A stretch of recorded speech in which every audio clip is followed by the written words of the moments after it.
That defensive line will be Hendrickson and Hubbard on those edges.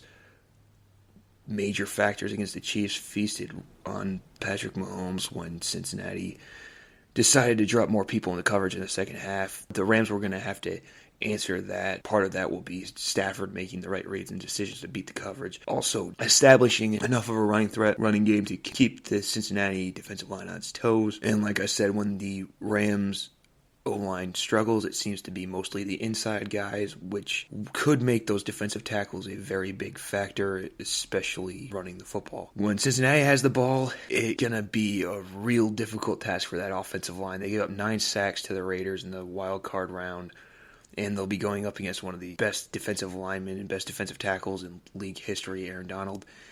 He's in his 8th year, already has 98 sacks, and what makes him even better is, he's listed as a defensive tackle, and his size is basically defensive tackle, but they move him around on that defensive line. They'll use him at end, they'll use him as the nose, they'll use him as 3-tech, they'll use him all over the place. And so he's going to have a chance to just terrorize each one of those offensive linemen there. And it's not just Donald. On the edge, you got Leonard Floyd, who was a cast-off from the Bears after being a first-round pick a few years ago, came to LA, I believe, last year or the year before, and this year he has 9.5 sacks. Everybody else that they can rotate in there on that defensive front has at least 2.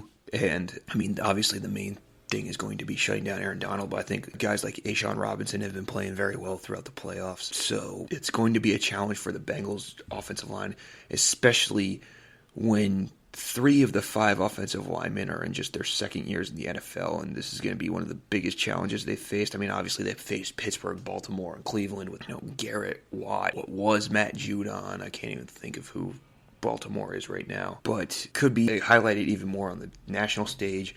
Of course, we got to mention special team with how the Bengals got here. Evan McPherson has kicked a field goal in every one of their playoff games to send them to the next round. The Rams have one of the best punters in the league, and kicker Matt Gay has also made some big kicks in the playoffs, including the game winner against his old team in Tampa Bay in the divisional round. I think I would rather be the Rams offense going against the Bengals defense, because I think the Bengals defense, while it's been better than expected and been very good this year, has more holes to attack in the passing game, and that's where the strength lies for the LA offense, is their receivers. And Matthew Stafford, they have a decent running game. They don't have any running backs that you're going to say, he can carry a load and he scares the crap out of me. So I do think that Cincinnati offense has similar strengths, with a better running back, obviously, but that offensive line is going to be very key there.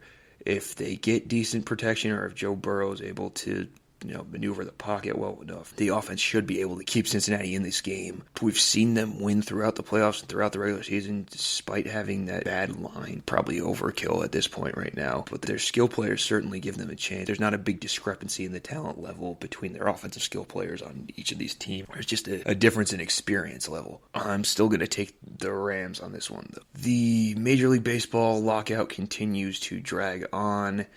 The MLB has officially announced a delay to spring training, and the Players Association officially denied the league's request for a third-party mediation last week. Meanwhile, Commissioner Rob Manfred has conveyed optimism towards starting the season on time, but no one else seems to think that way at all. Manfred also announced that the MLB will implement a universal DH whenever the season resumes, whatever you want to call it. The American League started using the designated hitter in 1973, while the National League has continued to have pitchers hit, but the universal DH was tested out in the COVID-shortened 2020 season, and it looked pretty good to me, and it will now be permanent in both leagues, hence universal DH in 2022. Normally, I'm a traditionalist when it comes to baseball rule changes. I hate the runner on second extra innings rule. I'm not a big fan of not actually throwing the ball on unintentional walks. I know that seems kind of weird to be picky about, but a mistake there could change the outcome of a game. Before and now, it's just, okay, guy takes first base. Anyway, I've wanted to see the DH change for a while. I thought it was very successful in the 2020 season, and I'm glad they made the change. It's about time. Plus, it could add some fantasy value to guys that were playing as a bench outfielder, an extra infielder that was just a power bat off the bench. Now those guys could be eligible for positional slots because of what their position is listed as, and also be the DH for their respective teams. I know couple years ago, the Cincinnati Reds made some moves to add a bunch of players with power with no exact positions that could shuffle around positions in preparation for this move actually happening, and now it's finally here. 3 p.m. Eastern yesterday was the NBA trade deadline. We had a ton of activity, especially, I think it was going back to Monday. It was Monday the 7th, yeah. Monday. Actually, even before that, on the 4th, last Friday. I'm going to go to earlier deals and then come back to the actual deadline deals. On February 4th, the Portland Trail Blazers traded Norman Powell and Robert Covington to the Clippers for guard Eric Bledsoe, forward Justice Winslow, and guard/forward Keon Johnson, plus a second-round pick in 2025. I think this trade adds more established veterans to LA to play with Kawhi and Paul George. Especially Powell's developed into a good scorer, is averaging over 18 points per game this year. And Covington, not a major scorer anymore. I think his best years were in Philadelphia, but he adds a veteran presence that does all the little things right and is a very underrated player in the NBA, an underappreciated player in the NBA from what I've seen over the years. Portland adds some help to build around Damian Lillard. Bledsoe, solid backup point guard at this point, especially when you got Damian there as the starter. Johnson's only 19 and can be developed into a good player on the wing with time. He's got potential scoring ability. Winslow's a guy young enough to take a flyer on right now. The former top 10 pick hasn't quite panned out that way, but Portland not going anywhere this year, it seems, so why not give the guy a shot? February 7th, Cleveland traded Ricky Rubio and a bunch of picks, including a lottery-protected first-round 2022 pick for Caris LeVert and a second-round pick. Rubio's solid veteran point guard, averaging 13.1 points per game, 6.6 assists per game. Cleveland kind of crowded at point guard with Darius Garland, Colin Sexton as those two young promising guards there. And what they really were missing, they've had a good season this year, but they've had the point guards, they had the bigs. They were really missing that playmaking wing that could stretch the floor.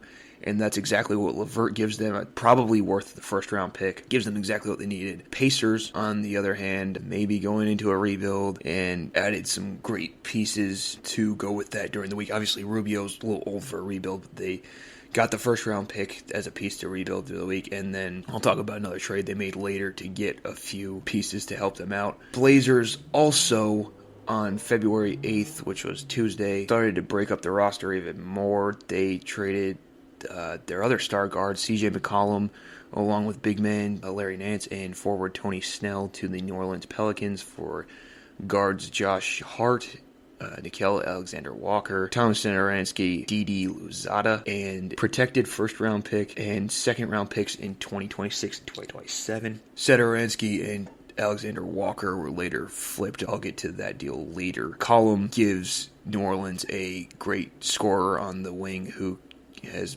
proven himself to be a playmaker at the NBA level, while Larry Nance adds a veteran presence and depth to front court that, outside of Zion Williamson, you're not really sure what you have up there.